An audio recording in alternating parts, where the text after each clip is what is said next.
আসসালামু আলাইকুম বন্ধুরা, আশা করি আপনারা সবাই অনেক ভালো আছেন। তো Xiaomi ব্র্যান্ডের পক্ষ থেকে আজকে আমরা Xiaomiর একটি ফোন নিয়ে এসেছি এবং এই ফোনটি একটি ফ্ল্যাগশিপ ফোন এবং Xiaomi এই ফোনটির মধ্যে এতগুলো ফিচার এবং এত সুন্দর সুন্দর ফিচার প্রোভাইড করছে যেটি আপনি কোনো দিক দিয়ে একে পিছিয়ে রাখতে পারবেন না। ফোনটির ডিজাইন বলেন, ফোনটির ডিসপ্লে বলেন বা প্রসেসর সেকশন বলেন, এছাড়া ফোনটির camera, battery charging system A to Z বিষয়গুলো ফোনটিতে খুবই স্পেশাল রাখা হয়েছে, যেটি one of the best phone হিসেবে আসতে চলেছে বাজারে। তো চলুন দেখে নিই Xiaomi 11T ফোনটি আমাদের কি কি ফিচার প্রোভাইড করছে সে সম্পর্কে। তার আগে আপনাদের কাছে অনুরোধ থাকবে আমাদের চ্যানেলটি সাবস্ক্রাইব করে পাশে থাকা বেল বাটনটি অল করে দিবেন। তো ফার্স্ট অফ অল আমরা কথা বলবো এই ফোনটির ডিজাইন নিয়ে। তো এই ফোনটিতে গ্লাস ফন্ট ম্যাট ফিনিশিং দিয়ে তৈরি করা হয়েছে এবং এই ফোনটির বডি ফ্রেম তৈরি করা হয়েছে অ্যালুমিনিয়াম দিয়ে। এছাড়া ফোনটিতে ম্যাট ফিনিশিং করার কারণে ফোনটি দেখতে সুন্দর হয়েছে এবং ফোনটিতে কোনো ফিঙ্গারপ্রিন্ট দেখা যাবে না। এছাড়া ফোনটির ব্যাক সাইড এবং ফ্রন্ট সাইড দুই সাইডে গ্লাস প্রোটেকশন ব্যবহার করা হয়েছে। এছাড়া ফোনটিতে আপনারা পেয়ে যাবেন IP53 ডাস্ট অ্যান্ড স্প্লেশ প্রোটেকশন। ফোনটির উপরের দিকে আপনারা পেয়ে যাবেন একটি ক্যামেরা বাম, যেখানে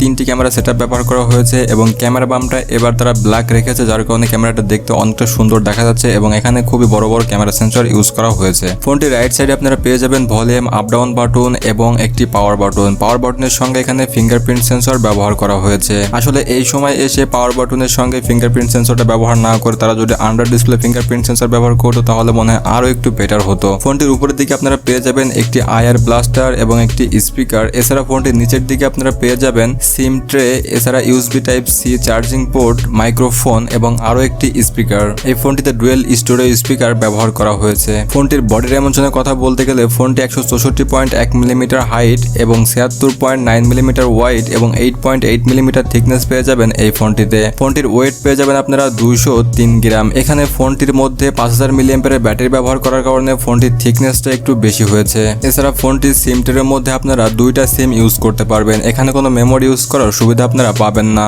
এবার কথা বলা যাক এই ফোনটির ডিসপ্লে নিয়ে। তো এই ফোনটিতে আপনারা 6.67 ইঞ্চি ফুল HD প্লাস অ্যামোলেড প্যানেলের ডিসপ্লে পেয়ে যাবেন এবং এই ডিসপ্লেতে 1 বিলিয়ন কালার সাপোর্ট আপনারা পেয়ে যাবেন। ফোনটির ডিসপ্লেতে HDR10 এর সাপোর্ট পেয়ে যাবেন এবং ডিসপ্লে রিফ্রেশ রেট রাখা হয়েছে 120 হার্জ ডিসপ্লে রিফ্রেশ রেট এবং ফোনটিতে পিক ব্রাইটনেস রাখা হয়েছে 1000 নিটস, যেখানে আপনারা ডে লাইটে খুব কমফোর্টেবল ভাবে এই ফোনটি ইউজ করতে পারবেন। ফোনটির ডিসপ্লে রেজোলিউশন পেয়ে যাবেন 1080x2400 পিক্সেল এবং এই ফোনটিতে PPI ডেনসিটি ব্যবহার করা হয়েছে 395 PPI ডেনসিটি। ওভারঅল আপনারা কন্টেন্ট ওয়াচ করার সময় শার্পনেস গুলো খুব ভালোভাবে দেখতে পারবেন। এছাড়া এই ফোনটির ডিসপ্লে প্রোটেকশন হিসেবে ব্যবহার করা হয়েছে কর্নিং গরিলা গ্লাস ভিক্টাসের প্রোটেকশন।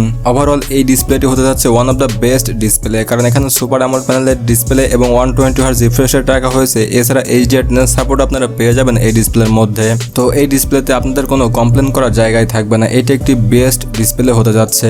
দেন আমরা কথা বলবো এই ফোনটির পারফরমেন্স নিয়ে। তো এই ফোনটিতে অপারেটিং সিস্টেম হিসেবে ব্যবহার করা হয়েছে Android 11 এবং ইউজার ইন্টারফেস হিসেবে ব্যবহার করা হয়েছে MIUI 12.5। ফোনটিতে চিপসেট হিসেবে ব্যবহার করা হয়েছে MediaTek Dimensity 1200 5G প্রসেসর। এই প্রসেসরটি 6 ন্যানোমিটার আর্কিটেকচার দ্বারা তৈরি করা হয়েছে এবং এই ফোনটিতে CPU হিসেবে ব্যবহার করা হয়েছে অক্টোকোরের একটি CPU এবং এখানে 2.0 GHz এর ক্লক স্পিড আপনারা পেয়ে যাবেন। GPU হিসেবে ব্যবহার করা হয়েছে Mali G77 MC9 GPU ব্যবহার করা হয়েছে এই ফোনটির মধ্যে। ওভারঅল এই SoC সেটআপ দ্বারা আপনারা যে কোনো গেম খুব ইজিলি হাই গ্রাফিক্স রেখে প্লে করতে পারবেন। এখানে কোনো রকম কোনো ল্যাগের দেখা পাবেন না। এছাড়া Dimensity প্রসেসরটি একটি 5G প্রসেসর। এখানে আপনারা দুইটা ব্যান্ডের 5G সাপোর্ট পেয়ে যাবেন। এই ফোনটিতে RAM ব্যবহার করা হয়েছে 8GB এবং স্টোরেজ রাখা হয়েছে 128GB এবং 256GB।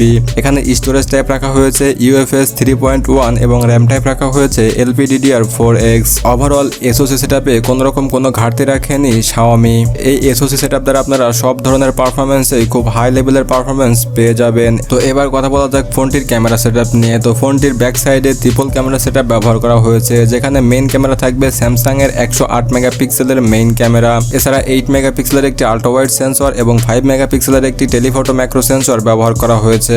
এই ক্যামেরা সেটআপে আপনারা খুবই হাই কোয়ালিটির ফটোগুলো শুট করতে পারবেন। তো এই ক্যামেরা সেটআপের মাধ্যমে আপনারা 15টি মুড ব্যবহার করে বিভিন্ন রকমের ছবিগুলো তুলতে পারবেন এবং প্রতিটি ছবি আপনাদের খুব হাই কোয়ালিটি প্রোভাইড করবে। এছাড়া ফোনটি দিয়ে ভিডিও রেকর্ডিং করার ক্ষেত্রে আপনারা 4K 30fps এ ভিডিও রেকর্ডিং করতে পারবেন এবং 1080p 30fps 60fps এবং 120fps এ ভিডিও রেকর্ডিং করতে পারবেন এবং ভিডিও রেকর্ডিং করার ক্ষেত্রে আপনারা জাইরা বেস EIS এর সাপোর্ট পেয়ে যাবেন স্টেবিলাইজেশন হিসাবে।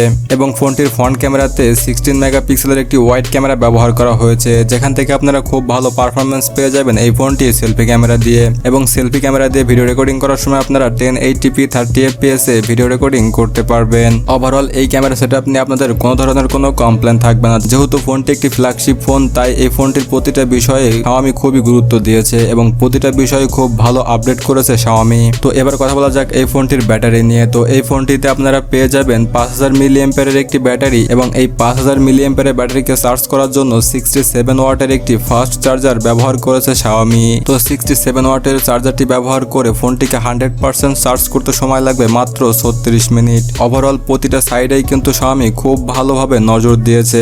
এছাড়া ব্যবহার করার জন্য প্রতিটি সেন্সর আপনারা পেয়ে যাবেন এই ফোনটির মধ্যে। তো অক্টোবর মাসের মধ্যে এই ফোনটি গ্লোবালি লঞ্চ হবে এবং এই ফোনটি ইন্ডিয়াতে লঞ্চ হতে পারে আগামী নভেম্বর মাসে। এছাড়া বাংলাদেশে এই ফোনটি নভেম্বর অথবা ডিসেম্বর মাসের মধ্যে লঞ্চ হয়ে যাবে। তো এই ফোনটি আপনারা ইন্ডিয়ান মার্কেটে 40 থেকে 50,000 রুপির মধ্যে এই ফোনটি পেয়ে যাবেন এবং এই ফোনটি বাংলাদেশ থেকে কিনতে গেলে 55 থেকে 65,000 টাকার মধ্যে আপনারা পেয়ে যাবেন এই ফোনটি বাংলাদেশ বাজারে। তো বন্ধুরা, এই ছিল আমাদের আজকের ভিডিওতে আপনাদের কেমন লেগেছে অবশ্যই কমেন্ট করে জানাবেন এবং ভিডিওতে লাইক দেবেন, বন্ধুদের কাছে শেয়ার করবেন এবং এরকম নতুন নতুন ভিডিও পেতে আমাদের চ্যানেলটি সাবস্ক্রাইব করে পাশে থাকা বেল বাটনটি অল করে দিবেন। তো ভালো থাকুন, সুস্থ থাকুন, দেখা হবে নেক্সট কোনো ভিডিওতে।